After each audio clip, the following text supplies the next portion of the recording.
Hey guys, what's up? It's your buddy Keith, and I am here live again in the control room of the one and only world famous Essex Recording Studios, just outside London in Southend-on-Sea, England, baby. Today we've got an artist owned Gibson Flying V. I'm going to tell you all about it. If you're new to the channel, hit that like button, smash subscribe, come join our circle of friends here on the internet. And we're only almost at 10,000. Holy smokes, I think we need like 290 to go. And also, if you want to buy this very guitar, the very one owned by metal band Blunder and later Steve Crowther band here of the UK, well, you can head on over to EssexRecordingStudios.com. Go to the for sale section. You'll find this guitar. We'll get it to you no matter what country you're in. Our lowest prices are on our official site. And if you're American, you don't have to pay that crazy internet sales tax that they charge you when you buy on eBay or Reverb. But if you do want to buy on eBay or Reverb, we'll have it there for sale as well. So let's chat about this. We've got a confirmation from Gibson that this is indeed a 1991 Nashville-built Gibson Flying V in cherry finish. Great. Initially, this was owned by a Portuguese metal band, new wave metal band called Blunder. And we can see they've kind of made their own artwork on the case here, which is pretty cool. And from their hands, it came from Portugal to the UK, where Mr. Steve Crowther used it on his album. And you can see him, he's with a different Flying V in this part of the record. But it was used to record on this album, and if you go online, you can see him holding this in a lot of his press and media pictures and footage, this exact very guitar. I will say this, the fretboard on this guitar is striking. Rosewood fretboard, but this is just a really nice piece of wood. The grain you can really make out. It just has this beautiful aged look to it. And, real mother of pearl dot inlays. Just a very, very good looking piece of wood. You've got little nicks and character that, you would expect to see from a guitar that's 31 years old now. Let's do math properly, Keith. 91 to 2022. Hard to believe we're in that year already. But, 31-year-old guitar owned by two metal bands across Europe. It's, like I said, it has all the aging and characteristics you would expect to see. All right. I'm going to take it out of its case. It's got the period correct case with the dust cover still intact. Usually that is gone, baby. Very rare to see the dust covers still attached on the cases. I'm going to take this over to the light so you can have another look here. Beautiful guitar. Has the Gibson logo on the truss rod cover.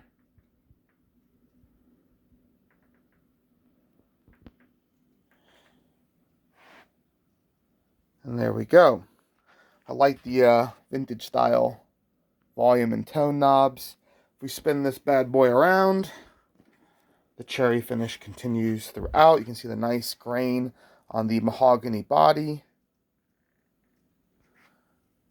There we go. That's the correct color. Lighting on the phone can sometimes make things a little pinkish when it comes to red colors. Get your, looks like Schaller Deluxe tuners on here. The S. That's pretty cool. It's a nice upgrade. Made in USA. And there's your serial number. 90561703. All right.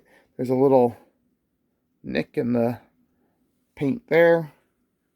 Overall, very good condition. You'd expect to see all this paint missing, having been played with two metal bands, but very good overall condition.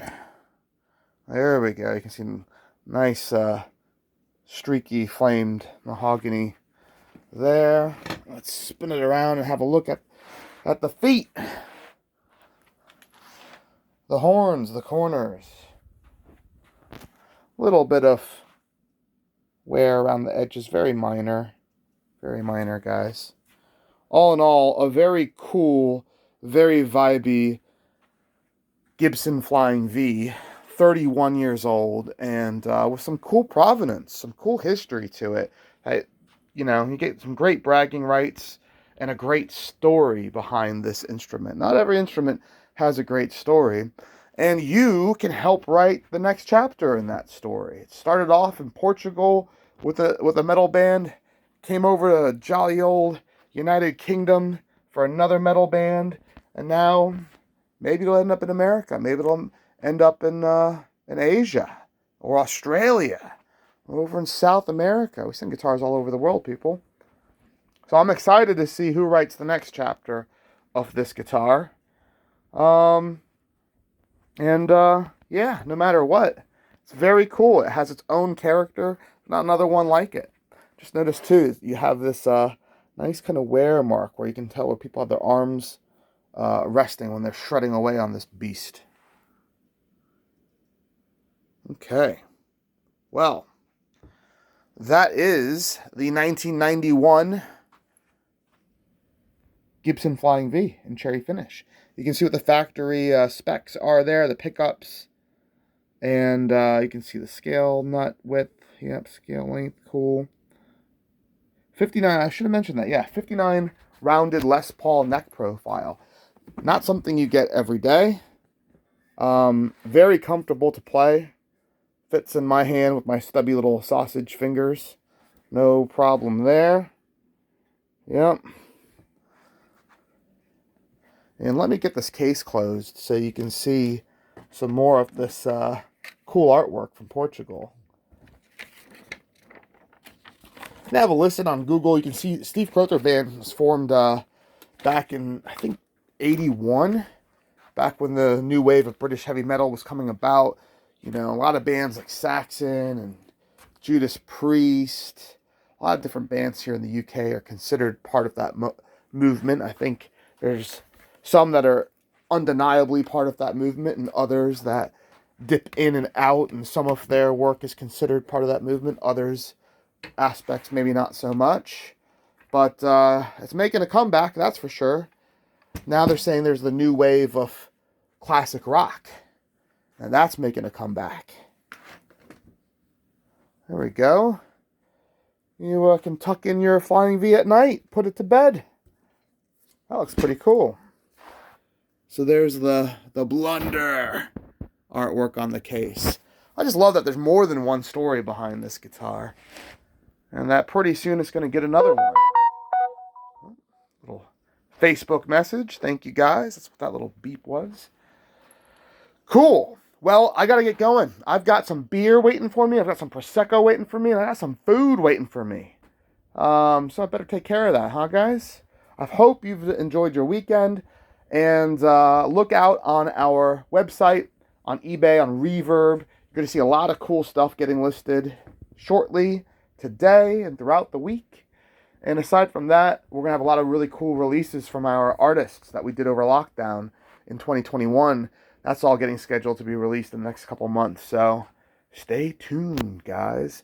I'll catch you all very soon. And thank you so much for helping us hit 10,000 subscribers. We're going to do something real special when we get there. Probably going to be end of this month and next month. All right? Later, dudes and dudettes.